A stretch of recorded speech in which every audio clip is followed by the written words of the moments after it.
Hello guys, welcome back na naman sa akin channel para sa araw na to. Ang ituturo ko sa inyo ngayon ay ang kantang Pansamantala by Kalya Lily. Pero bago tayo mag-start, kung hindi ka pa nakakapag-subscribe sa akin channel, please subscribe at paklik mo na rin yung notification bell para lagi kang updated kapag meron akong bagong upload. Simulan na natin. So para sa intro, ang mga chords na gagamitin natin dito ay G, D over F sharp,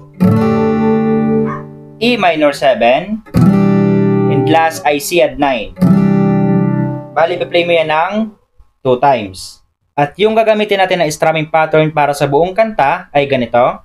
Down, down, up, up, down, down, down, up. Ngayon, play natin yung intro ng dahan-dahan. Down, down, up, up, down, down, down, up, down, down.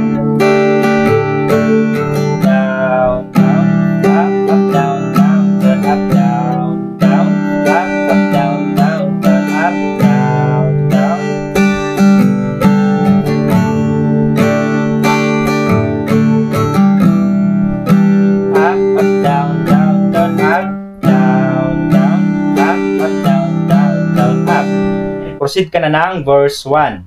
So, para sa verse 1, ang mga chords na gagamitin natin dito ay G, D over F sharp, E minor 7,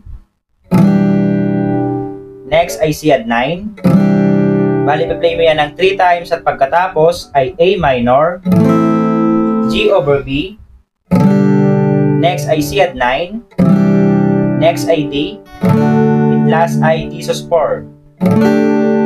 Ngayon, play natin yung verse 1.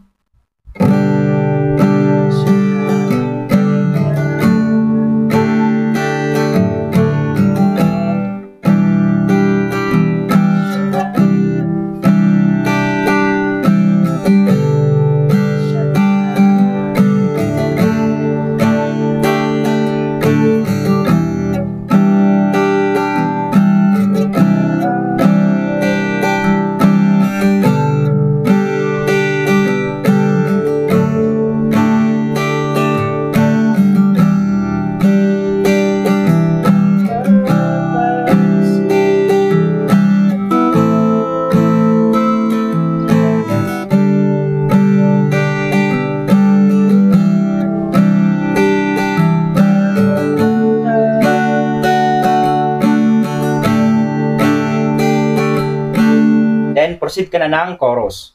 Then, para sa chorus, yung mga chords na gagamitin natin dito ay pareho lang sa intro. Play natin yung chorus.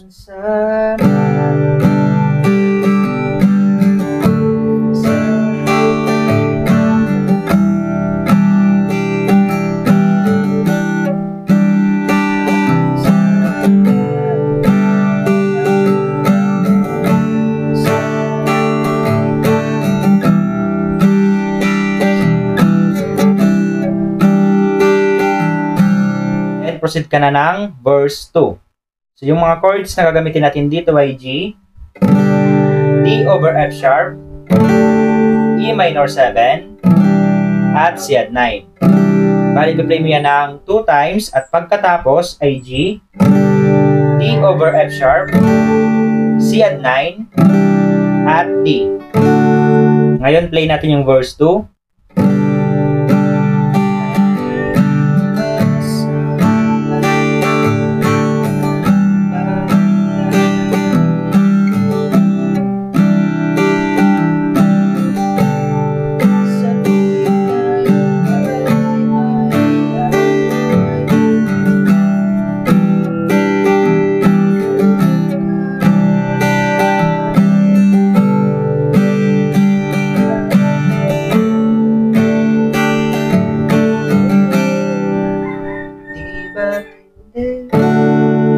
Then after ng verse 2 ay ipi-play mo naman yung chorus. Ngayon, proceed na tayo ng bridge. So ang mga chords na gagamitin natin dito ay E minor 7, next ay C add 9.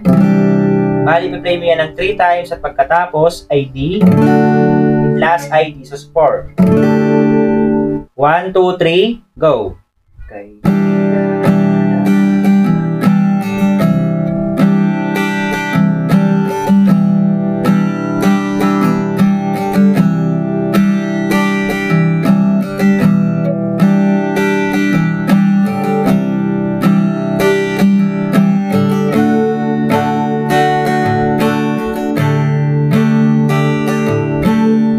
pagkatapos niyan ay i-play mo na yung last chorus. So ganun lang tugtugin ang kantang Pansamantala. Kaya kung nagustuhan mo, please like and share this video. Maraming salamat po sa panonood and enjoy!